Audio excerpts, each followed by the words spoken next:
See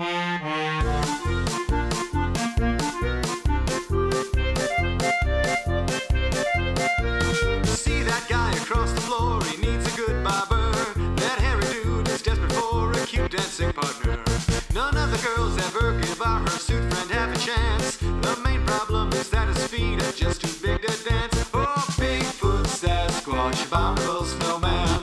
Is he ape or is he human? He might be the missing link from chip to humanity. But when we dance, those gosh darn feet are just too big for me.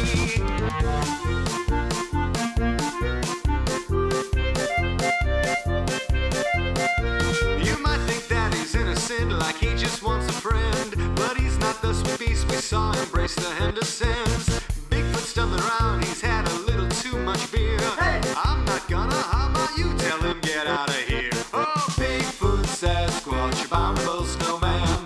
Is he ape or is he human? He might be the missing link from chip to humanity. But when we dance, those gosh darn feet are just too big for me.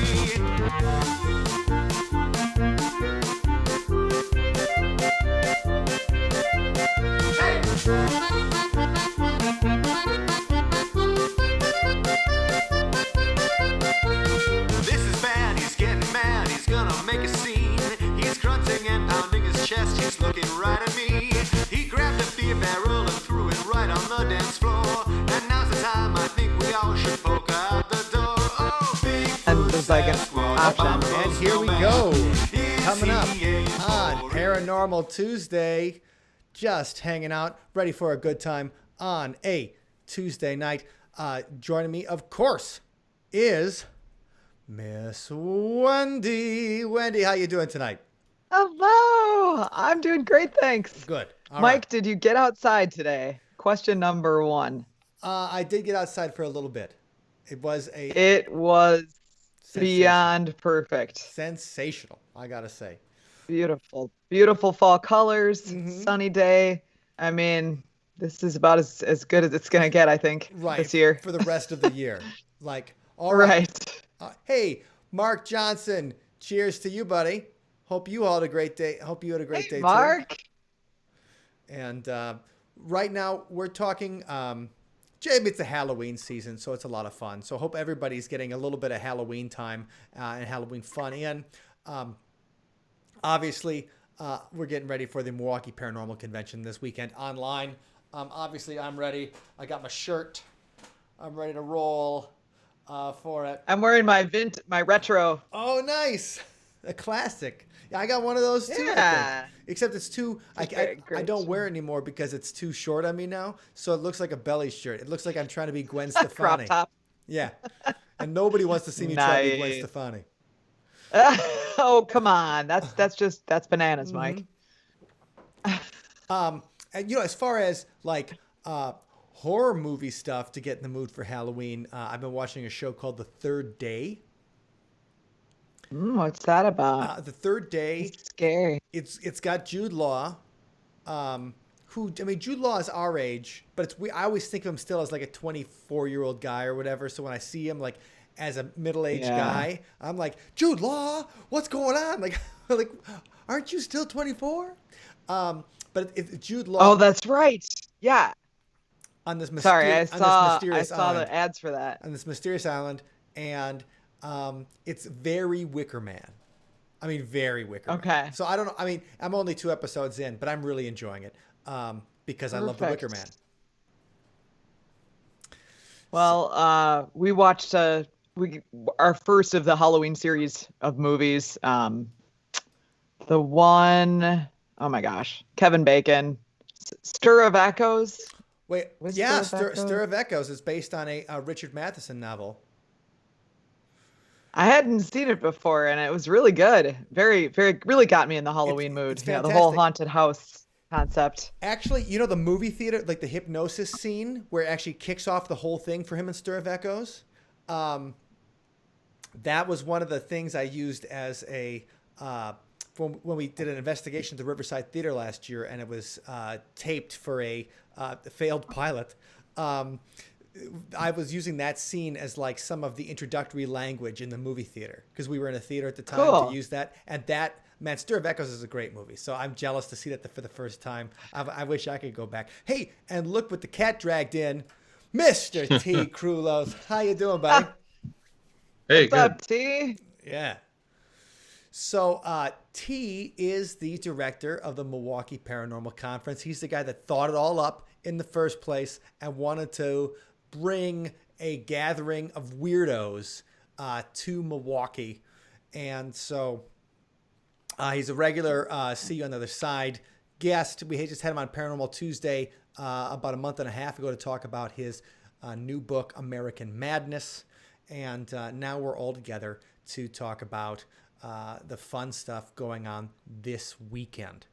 And all right, so T, why originally were you like Milwaukee should have a weirdo fest? Like, what was your initial thing to do that? Well,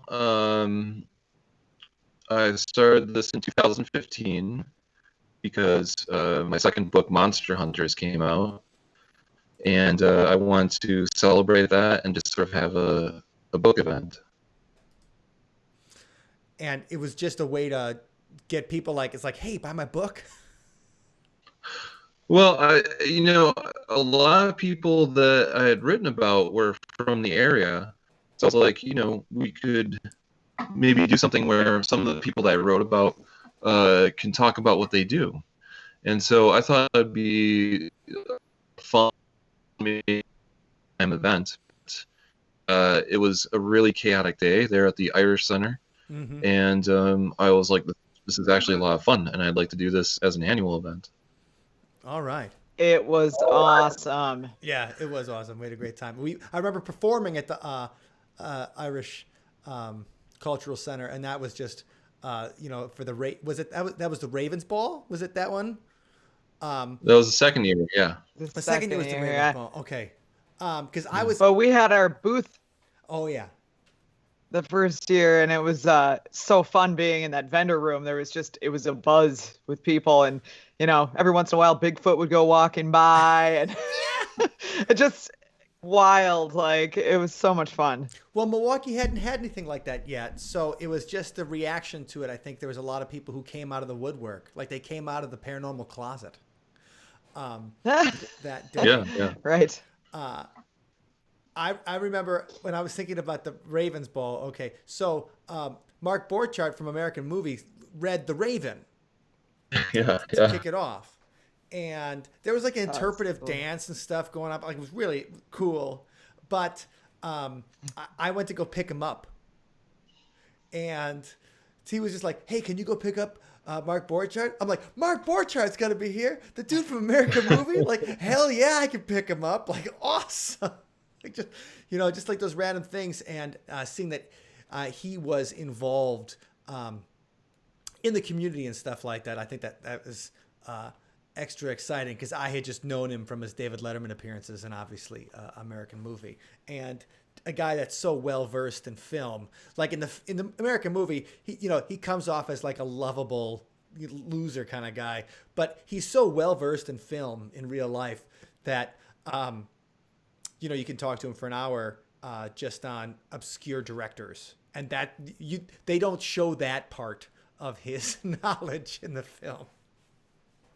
No, yeah, there's a very small radio station here called River West Radio, and he actually has a show on River West Radio where he just talks about film. Oh, cool. Yeah.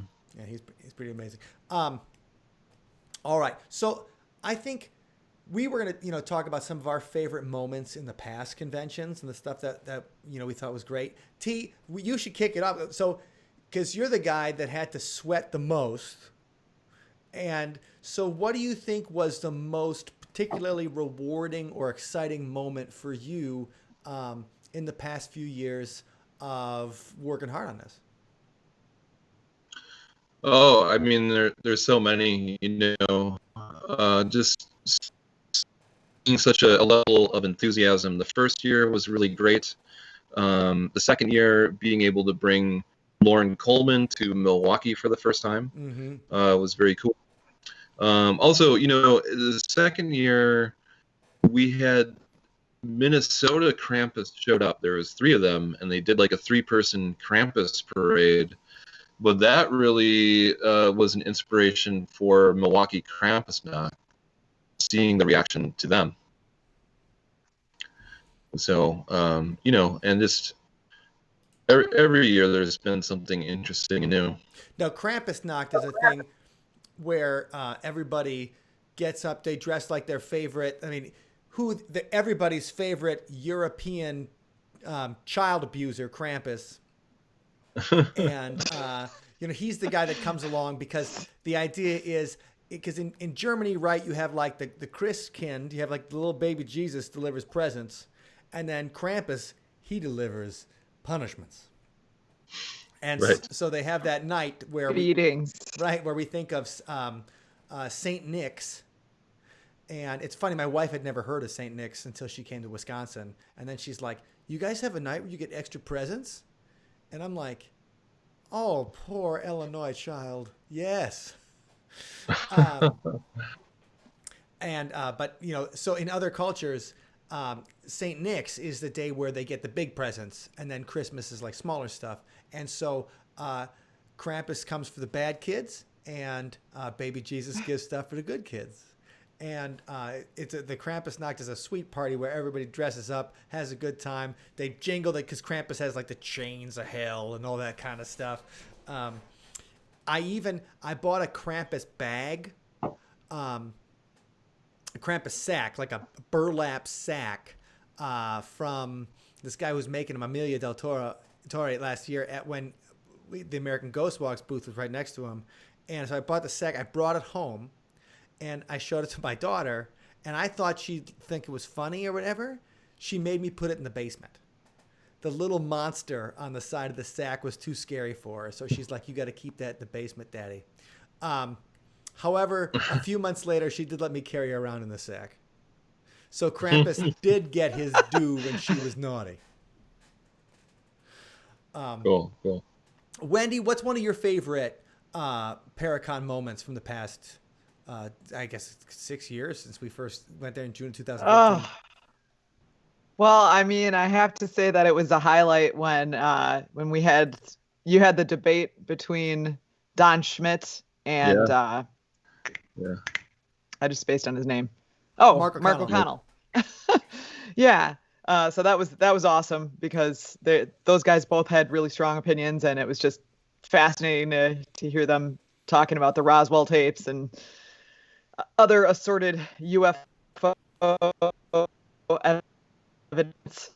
So that was definitely, I will also have to say that I thought the parties were great, and just meeting other people. I had a hoot just being in the vendor room, meeting people as they walk through.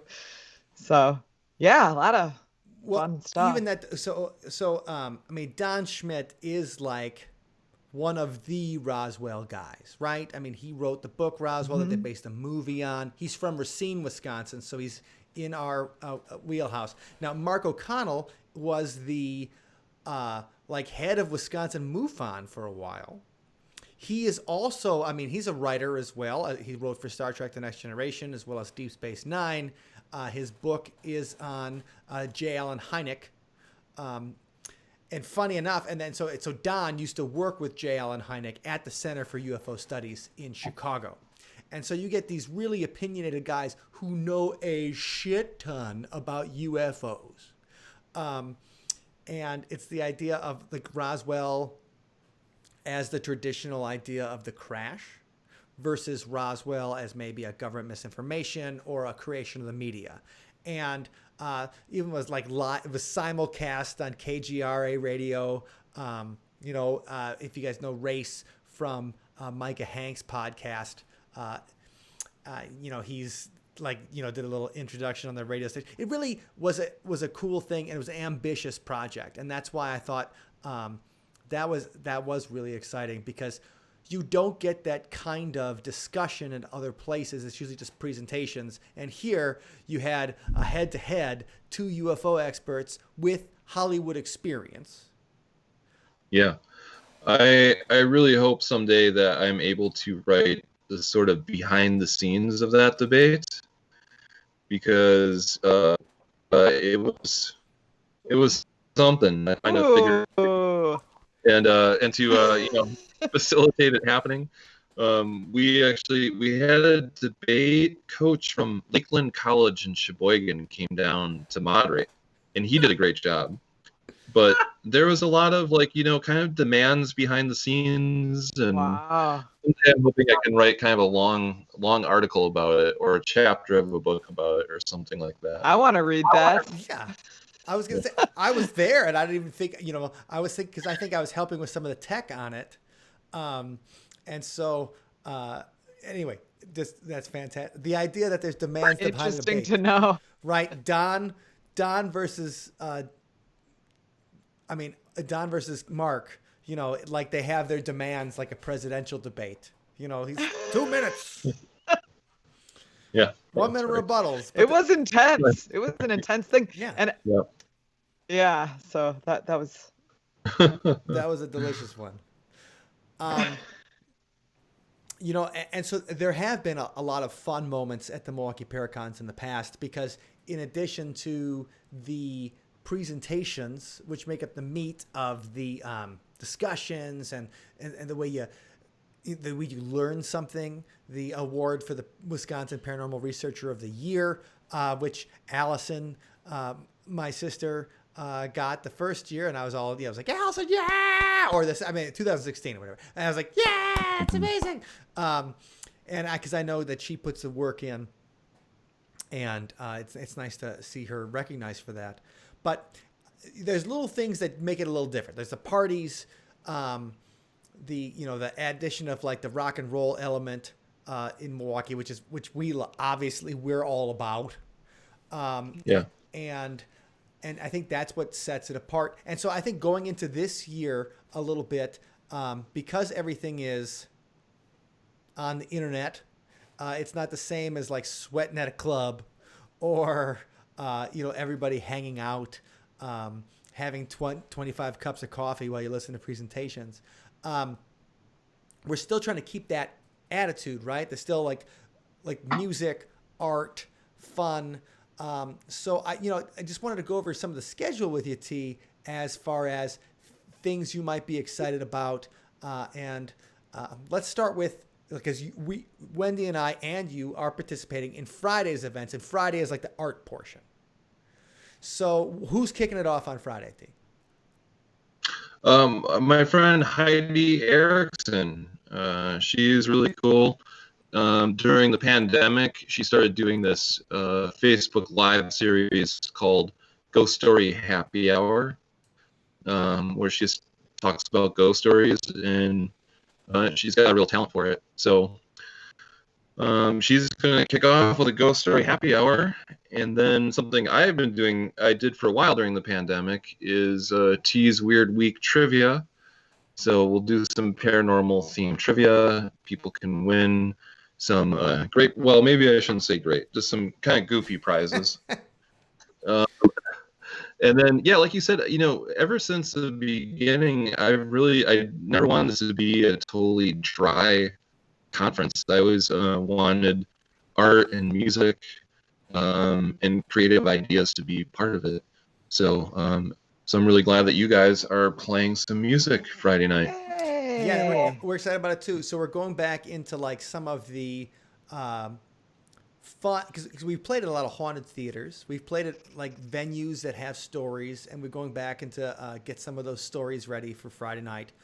In addition to songs that might have definitely a Wisconsin paranormal connection, but also just like maybe inspired by one of our one of the places we played at that had weird stuff happen at it, which that would happen all the time, and they'd always be like, yeah, there's ghosts here.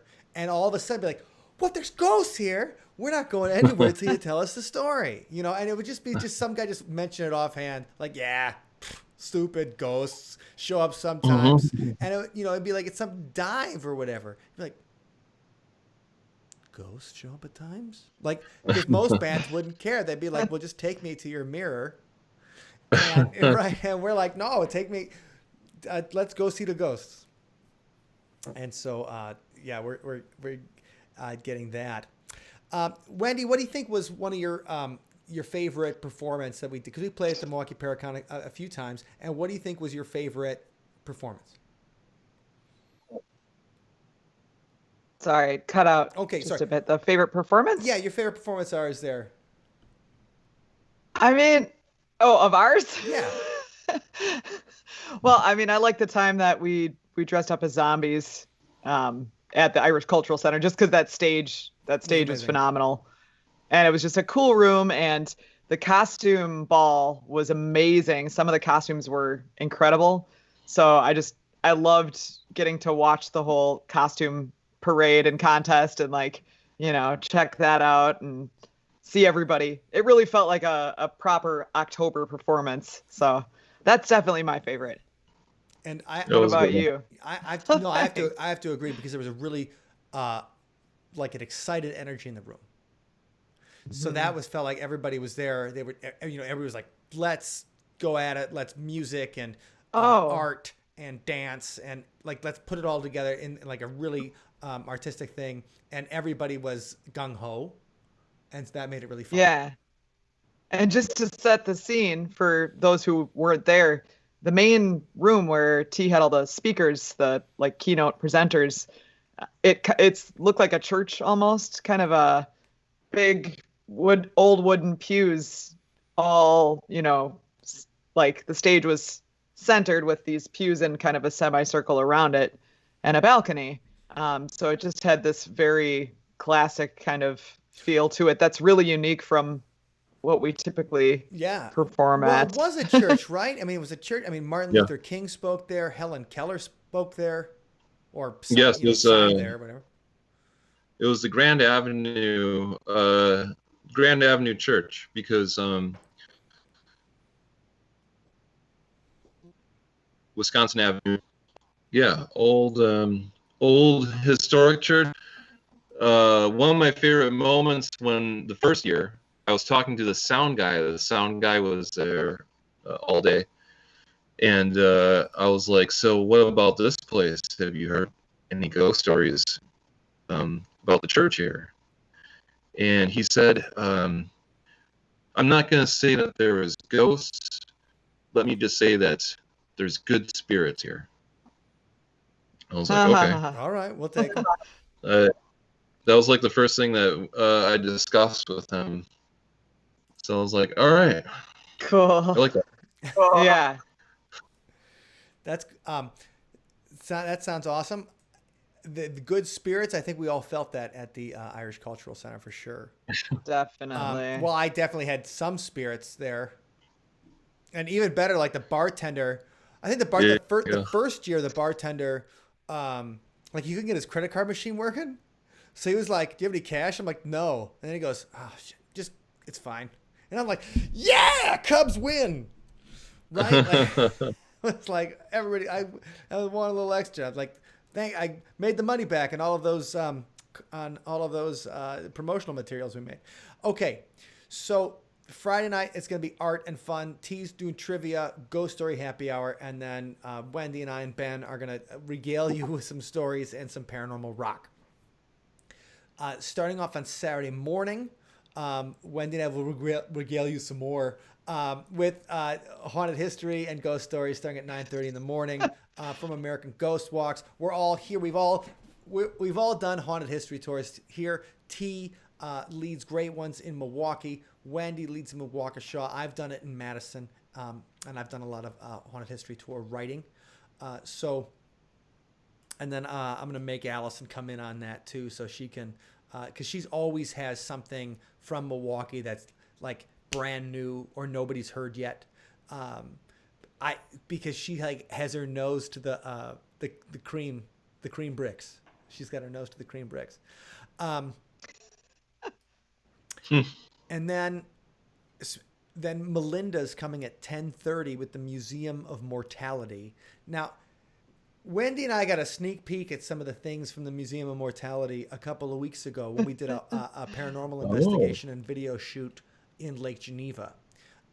T, what have you seen of it? Nothing. I'm very curious. Ooh. Yeah, it's some pretty cool artifacts, a lot of Victorian stuff, and in the Museum of Mortality, the whole idea is it goes into how, as humans, we have dealt with death over the centuries, and I mean, it's not for the faint of heart. I mean, it's for the faint of heart, maybe. But when you see some of the stuff they used to, like when you see a doctor's tool from the 19th century, I guess it's not for the faint of heart. You know, we're like, oh, well, this is what they used on the battlefield if you got shot in the arm, right? Yeah. Yeah. Oh yeah, they hadn't figured out morphine yet, right? You Ugh. bite the bullet. So Melinda's got some cool stuff, and she's like a steampunk. Like she's always been doing cool steampunk stuff, and so I think everybody's gonna have a good time on that. And then after Melinda, T, you're coming back to talk about the strange places and secret societies. So, what's the inspiration behind the strange places and the secret societies? Well, I have this book about American Madness here on See You on the Other Side just a few weeks ago. And I think, one of my favorite parts of working on that book was researching and learning about secret societies like the Bohemian Grove and Skull and Bones, the Illuminati, stuff like that. So I'm just going to kind of talk about a couple of those places and what they're all about. When I think about Skull and Bones and I think about secret societies, I think about Wendy and I saw a presentation by Micah Hanks at the Paradigm Symposium in Minneapolis in 2016. And he was talking about the Center for Foreign Affairs.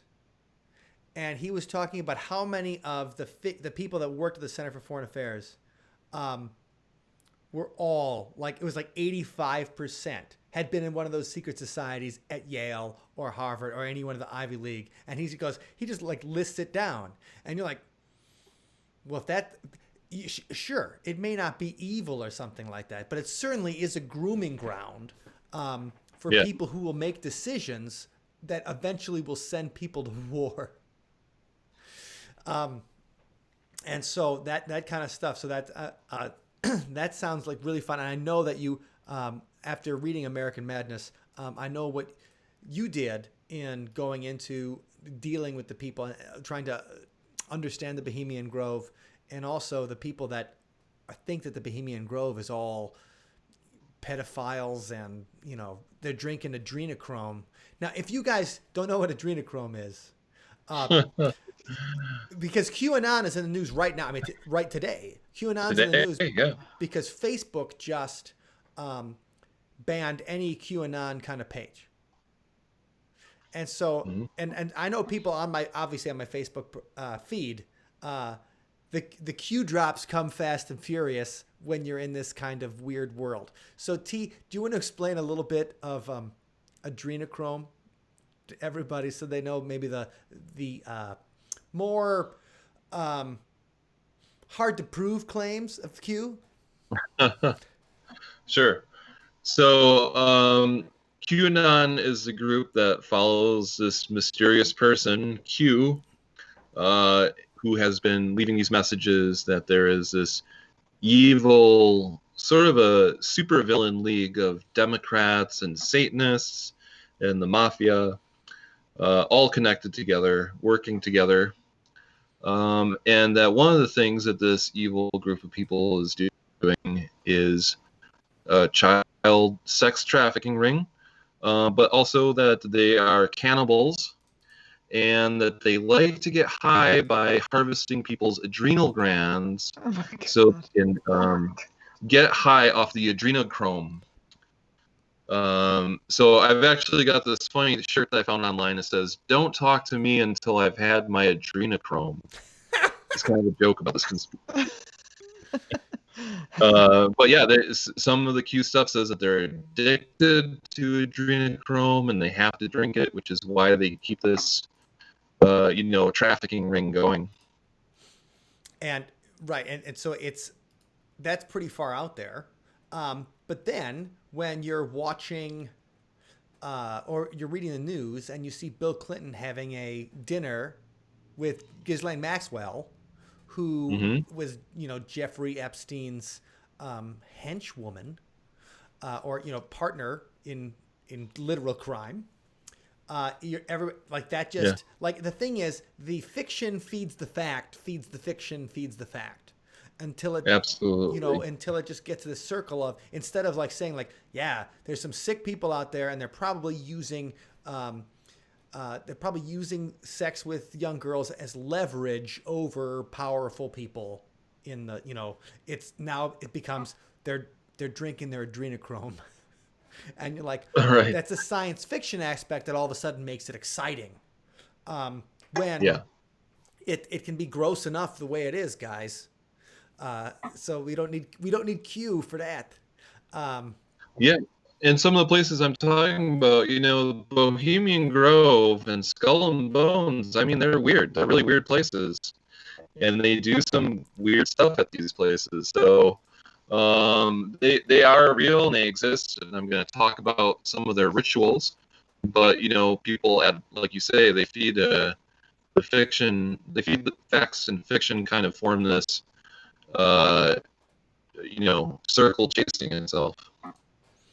So anyway, that's going to be a fun one to talk about secret societies, because people love a good conspiracy. And then our man Scott Marcus is coming on at noon to talk about true experiences in telling ghost stories to skeptics. And Scott always has a million great ghost stories from the research he's done. His website's whatyourghoststory.com. And you can see him. He's going to tell some ghost stories tomorrow night at 7 p.m. At facebook.com/whatyourghoststory. So, but that'll be fun. So that's a good one. So if you have straights in your life, maybe, who don't understand your love of the weird, Scott's here to help you with that at noon on Saturday with the telling ghost stories to skeptics. And here's someone that I've only seen online, and now I guess I've talked to a few times, but I've never met her in person. And obviously that will continue this weekend because everything's online. So we've had a lot of people on American Ghost Walks ads say that they're not necessarily comfortable with going out right now, even outside, even in socially distant settings. And of course, if you're an at-risk person, why, that's even, so this is the perfect opportunity to be part of these things and to talk to people and share. And you can do it from the safety of your pod. The only thing you're going to catch is a chill from all the scary ghost stories. No. Oh, man. Right, hey, working on my improv. But the idea, though, that really we can't get together in person. So now everybody can get together from places. And I'm excited on meeting new people and hearing new ideas from places that normally might not come to Milwaukee for this weekend. And so we got a really cool person, Zelia Edgar. Her podcast is called Just Another Tinfoil Hat. And the idea of her presentation is orb phenomena as a cross-field anomaly. I'm not sure what that means yet, but just the fact that somebody's tackling orbs without saying that this orb you see is your grandfather is exciting to me. Yeah, it's such a controversial topic in this paranormal world. Right. Or orbs could bring people to blows. I feel like it's true. Orbs get people angry and stuff. And so just on a tinfoil hat's real cool. Zelia often does shows with Steve Ward, who's been on See on the Other Side before, and we've met him up in Michigan Paracon a couple of times. Steve is like a John Keel. He is the John Keel man. He's keeping the Mothman alive. The real Mothman. And so that's going to be good. Coming up at 1:30 on Saturday, MJ Benias from Mysteries Decoded. That's going to be a Q&A. He also is the UFO writer for Vice. So he's a hipster, No, no. He's a cool guy, cool writer. His book is called The UFO People. And if you guys, he's going to go into, because he's had to cover that kind of stuff that's been in the New York Times about the UAPs, the unidentified aerial phenomena. And he's had to give it the spin for like Vice Media and stuff like that. He's had to go through and kind of straddle the line between, so it's not just outrageous stuff, but it's not the New York Times. And he's found that line between talking about it in that way. And so if you guys have questions about these new things, like, okay, did we really have, did that Navy scientist really say, oh yeah, that vehicle wasn't from this planet? Okay, that's the guy to ask. What happened at the Nimitz? Like, let's get that, like that. That's the kind of questions where we can go into what is the latest in the UFO field from somebody who has to cover it in order to feed his kids. So that'll be a fun one. T, have you met MJ before? I'm super glad that he's here this year. Yeah, he's super positive, and his Mysteries Decoded is a much more sober show than I originally thought it would be. And I think it's because, I really think it's because MJ and Ryan Sprague are involved, and they're both no bullshit kind of researchers.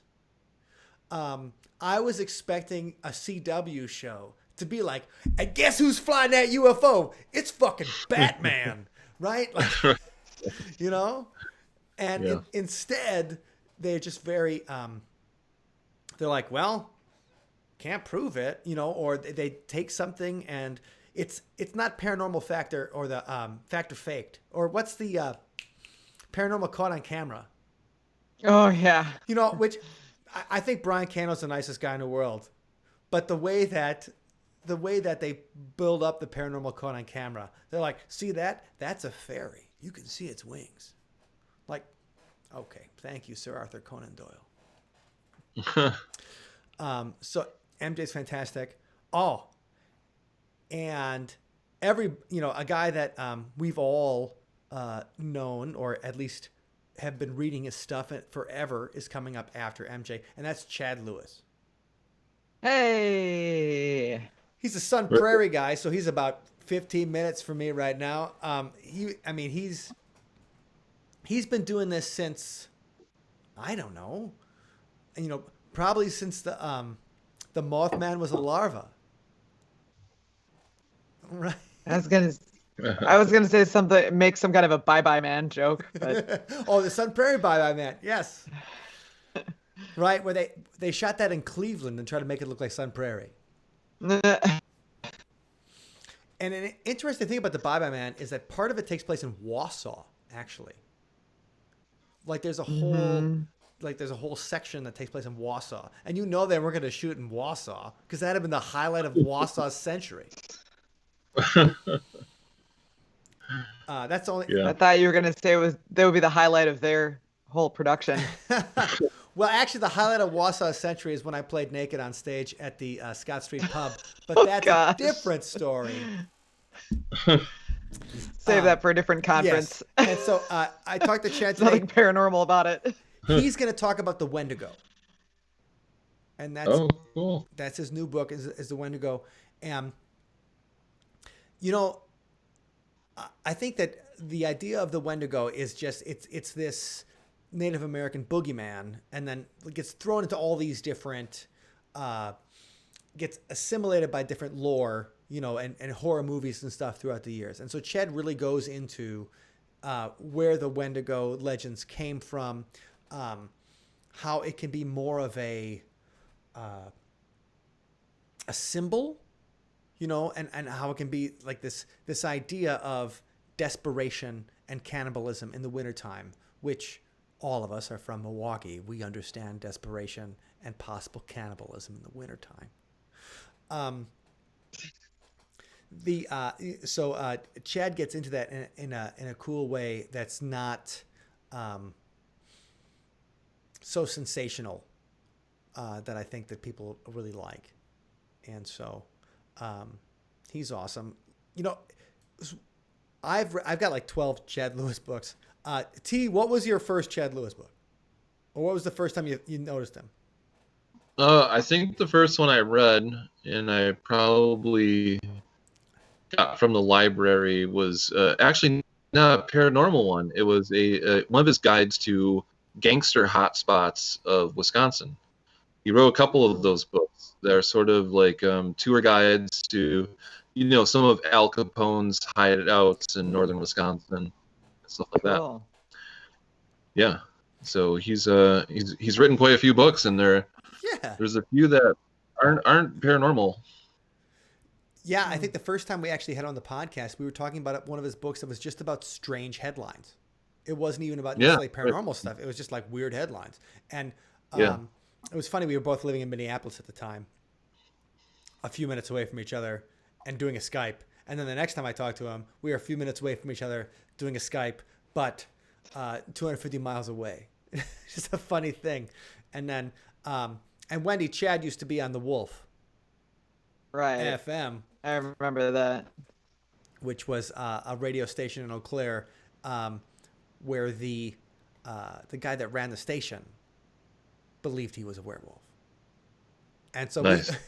That was awesome, awesome. You know, and they were always really good to us. We played their benefits and stuff. Yeah, like that. they were awesome. It was an awesome place. 3:00. Allison's coming back to tell you about more Milwaukee. She's been doing research in Milwaukee for 1,000 years now. So the bride of Milwaukee, Fortiana. Yeah, and she gave the very first Milwaukee Paranormal Conference talk at the first year event. So we're glad to have this tradition where she gives, a kind of, not the same talk, but a similar line of talk each year. And I know that she's found new stuff since, even in the last year, since the last one. So every year it's always something she's like, oh, I can't believe that I found this. And so Milwaukee, like, I remember growing up and I was like, nothing's ever happens here.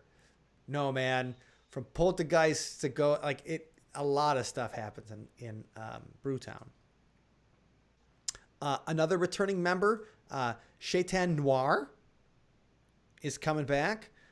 Last year she did stuff on like Lake Michigan, like sea serpents. Yeah, lake monsters. Yeah. And this year she's coming back with lizard people. Nice. Sweet. So David Icke's going to show up in the middle of it, and he's going to be like, Nice. right then, what I really mean is all that, and then we're just going to come off. Like, sorry, Dave. But I what I'm interested in hearing, because the thing is, lizard people, besides the David Icke stuff, is that lizard people show up in every kind of science fiction. They show up in almost every mythological tradition. So that idea, is it a species that used to exist? That's the Doctor Who theory, the Silurians, or ancient aliens, were revisited, and these stories get passed down from generation to generation. And so I think her thing's gonna be really fun, and I can't wait to watch that. After that is, Brandon Masulo,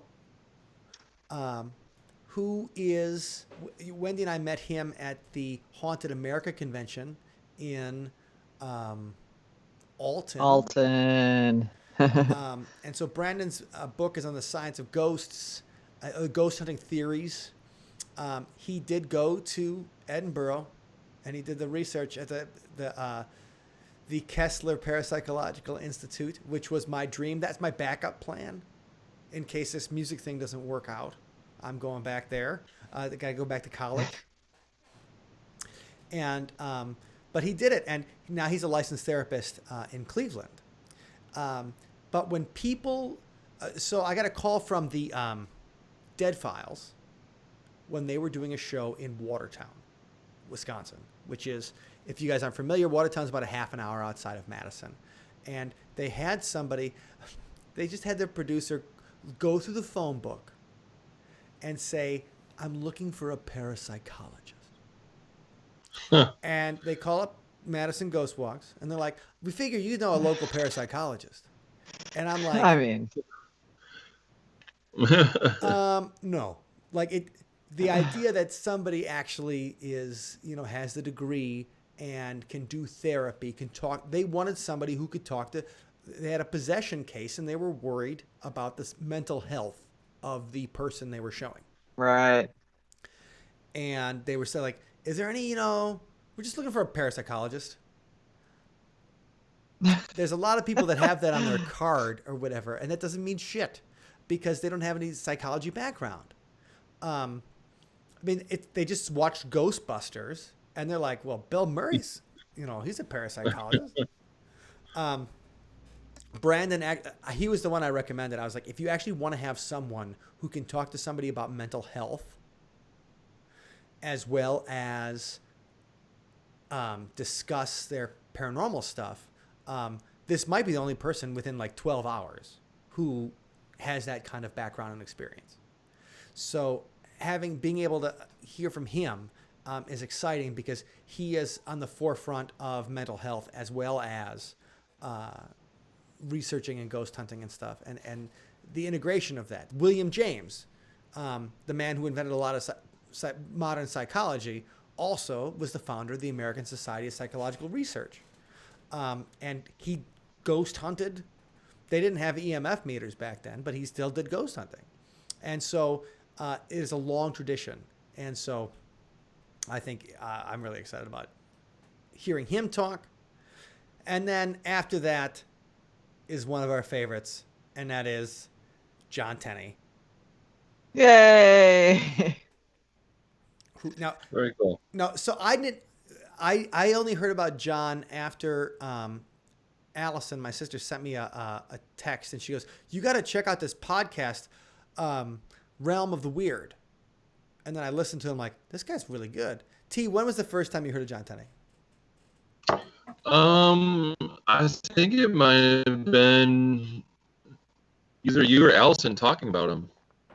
Is the first time. I'm trying to think if that was it, or maybe I did see him because he's been on some of the shows as well. They call him in as an expert on a couple of the shows. So I either overheard someone talking about him or saw him on one of these ghost investigation shows. He certainly has a unique perspective. He had his own ghost investigation show for a while called Ghost Stalkers. And okay. If anybody's watching this and they had watched, also were part of the Minnesota Para-Unity Convention online last week, Chad Lindberg and Lindsay Center did a presentation on Saturday, and Chad Lindberg was like John Tenney's young protege on Ghost Stalkers.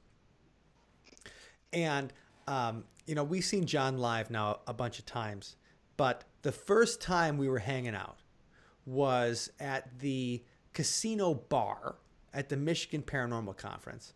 And it's Thursday night. Wendy and I and Scott and Lisa had driven, 8 hours to be at the UP. I mean, we drove to Canada to go to this convention. And it was a great convention. It was a lot of fun.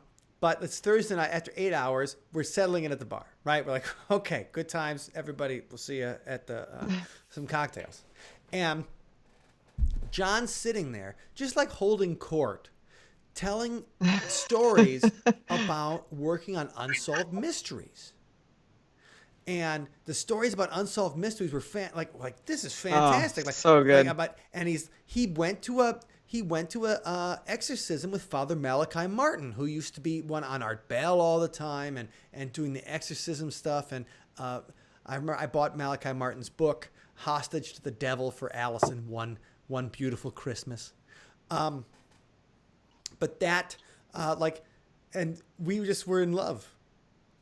Platonic ghost love. But, you're just like, this guy can tell stories, and he's fantastic. And he used to, if you can consult the original Unsolved Mysteries, then you can wear Robert Stack's coat, right? Like, that's Elliot Ness. It was really so much fun just to sit there and listen. And so that's why whenever he shows up, we're going to be there with bells on. And so he's finishing up Saturday night, and then have some dinner and come back for a live investigation with the paranormal investigators in Milwaukee. I've been on a couple investigations with them. Allison, my sister, was part of their group for a long time. T, you wrote a whole thing about paranormal investigators in Milwaukee for the Shep, and did you do it in your book too, right? Monster Yes. Hunters, yeah. Yes. Yeah, I wrote a few chapters about them in the book. So I went on probably a dozen investigations with them, I think. And they're very interesting, and they're well run, and they've gotten some pretty interesting stuff on some of their investigations. What was the weirdest thing you've seen on a ghost investigation yet? Well, with them, I mean, so most of the investigations I did in Milwaukee, but we went to Bobby Mackey's Music World. All right. They were on a sort of. I love PIM as they're known because they'll do like these summer vacations together where they'll cruise around and hit up, maybe 4 or 5 notoriously haunted places, or they used to at that time. So I met them in Kentucky. I had actually just gone to the Mothman Festival. Cool. And I headed to Kentucky to meet Pim to investigate Bobby Mackey's. And it was a weird night. It was a creepy night. So some weird stuff happened, not to me, but some of the people on the team had some pretty scary stuff happen to them that night. Cool. Like Missy, who's one of the members, she said that she like temporarily went blind and she lost the feeling in her hands, and she was very scared, and it was a weird place. Well, Allison has a great. She did a tour of Bobby Mackey's one time with Greg and Dana from the Paranormal, the Traveling Museum of the Paranormal Occult, and they went through it. And she had the entire thing on Facebook Live. And I hope that she saved that video because she saw some weird stuff there too. And I just think we've had the Gatekeeper Paranormal Society, who are the paranormal group of Bobby Mackey's, on the show. Wendy, what are we doing? It's a music venue that's like a haunted paradise. We need to get there. And we've played in Cincinnati how many times? Right? We got to get down there. You got to come up with a country set, though. That's right. We can make it happen. We'll figure it out. We'll play a bunch of Johnny Cash songs and a bunch of David Allan Coe, and then be kicked out. Oh, man. But that's awesome that you guys saw some weird stuff. Paranormal Investigators, actually a connection to Madison Music from the Paranormal Investigators in Milwaukee. Marilsa was in a band called Tribal Call. And I remember one time at the Frequency, I'd watched them play, and they were a really good band. And we were sitting there downstairs in the green room in a haunted place, because the green room of the Frequency had 1 million haunted stories. And we're sitting there drinking and talking, and I didn't see her again for like 10 years until we did an investigation at the Riverside last year. And I see her as one of the investigators at Paranormal of Milwaukee. And I'm like, hey, aren't you the singer at Tribal Call? And she's like, yeah. And I'm like, remember we were part of the... She's like, yeah. And so great minds think alike is all I'm saying. And so they're going to have a lot of fun on Saturday night. Okay, so a couple more things. We should talk about Sunday, because Sunday is going to be fun too. I haven't met Goddess Ada yet, but I like the Enter the Emerald Forest meditation. Sounds good, and that can start your Sunday on the right foot. So that should be cool. And people are doing the virtual meditations now. But don't bother paying for it. You don't need to pay when you can come to the Milwaukee Paranormal Convention and get it for free. 11 a.m. Yeah, she's very cool too. She does a great job. Awesome.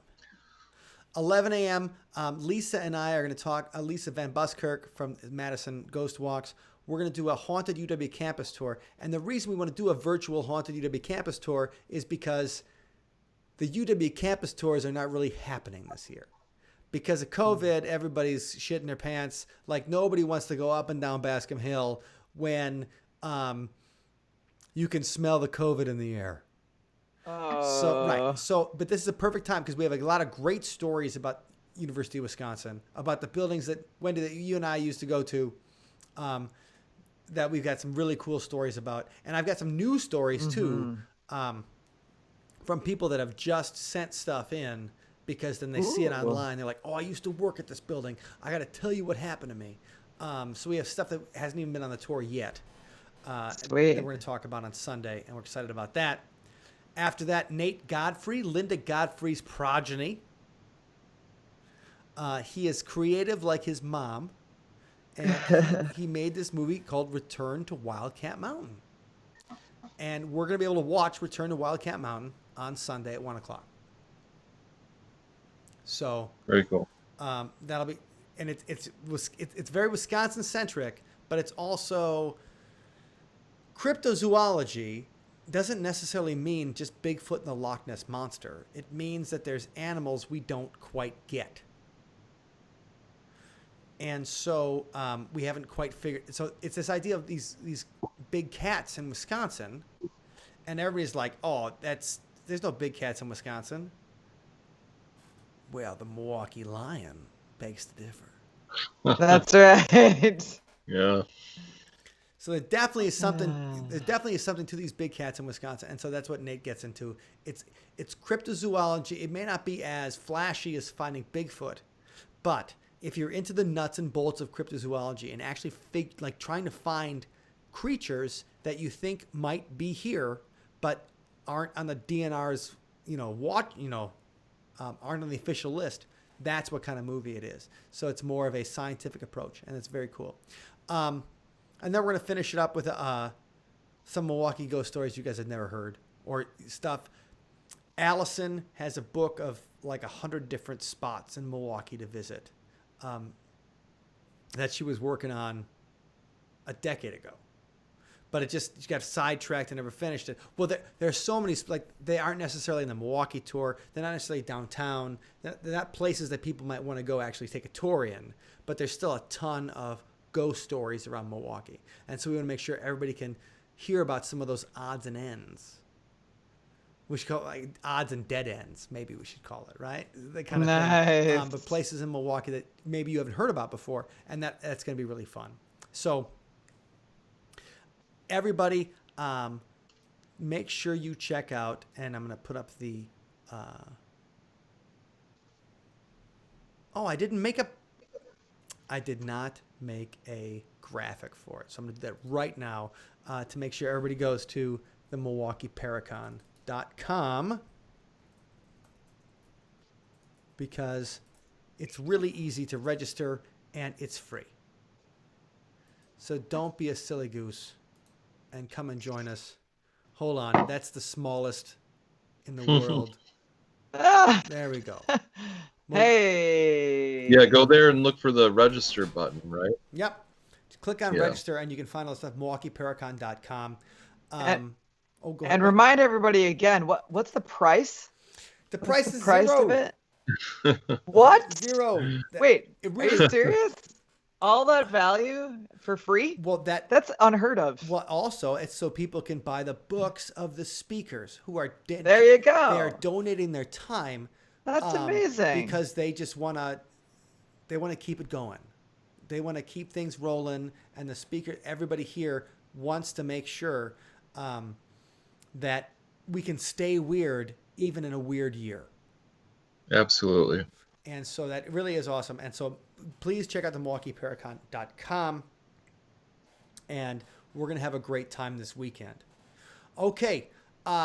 T, thank you so much for hanging out with us tonight. I know you had another podcast beforehand, so you've been busy and you've been promoting American Madness, which I cannot recommend enough to everybody, American Madness.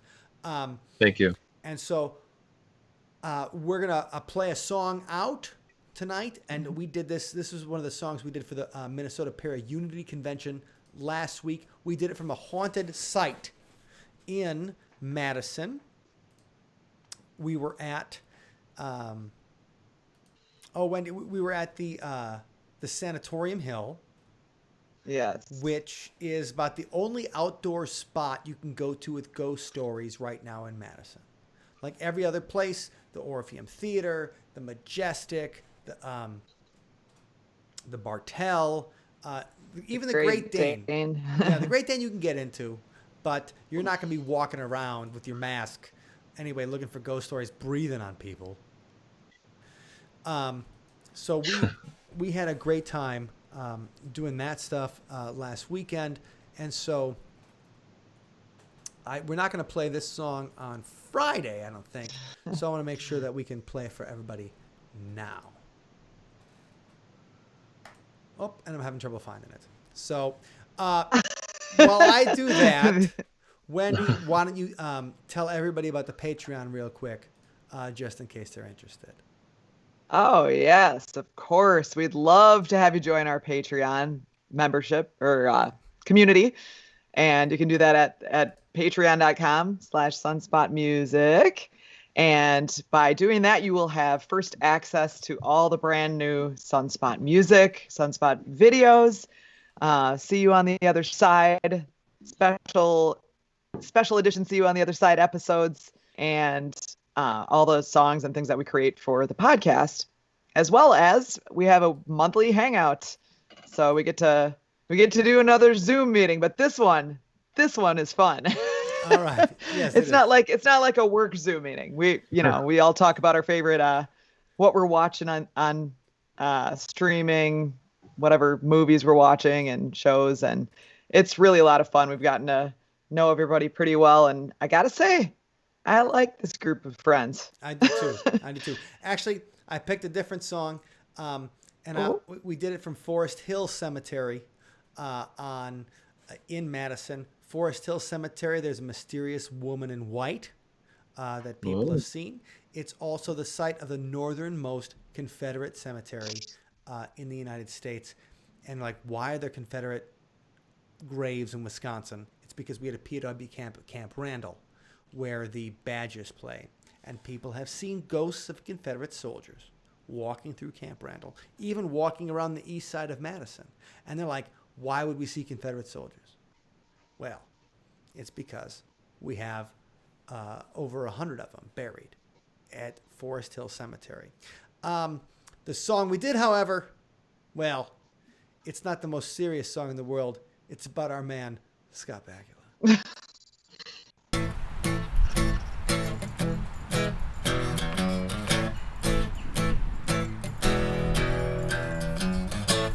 I used to watch Quantum Leap every night with my girlfriend, Al and Sam.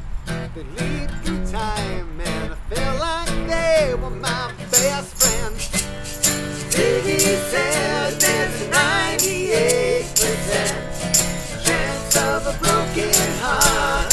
Scott Bakula never played Dracula, laid down the smacula on the bad guys.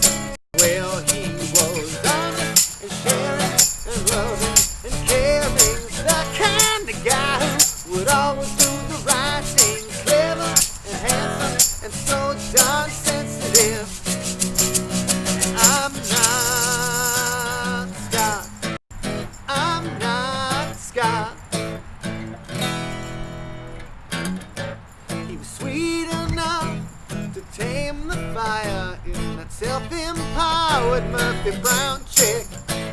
I even bought Lord of Illusions, even though we know that movie kinda sucks. Ziggy said there's a 98% chance that the ending's sad. Scott Bakula never smoked Cracula, played quarterback, you love necessary rough. Well, he was honest and sharing and loving and caring, the kind of guy who would write things clever and so gosh I'm sensitive, and I'm not Scott.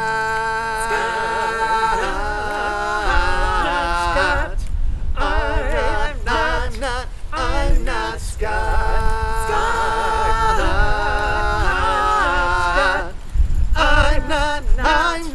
I'm not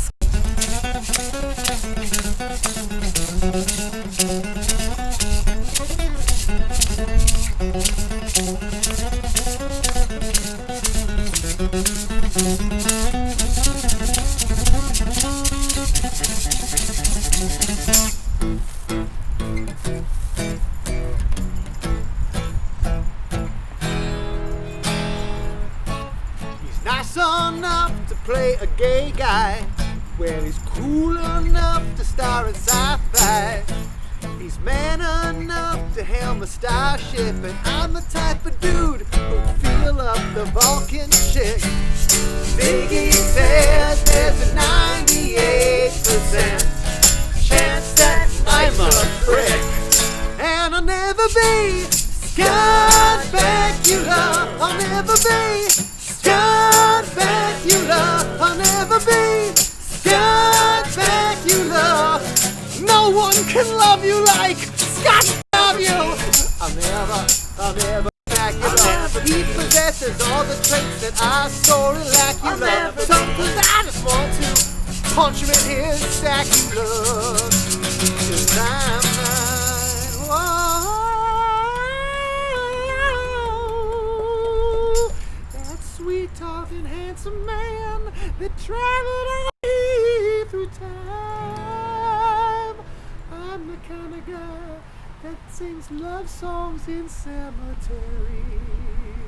I'll never be as cool.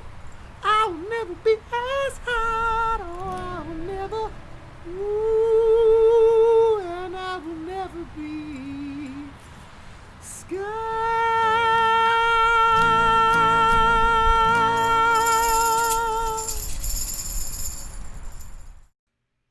All right, that was Scott Bakula. Hope you guys had a great time, and we will see you all on the other side.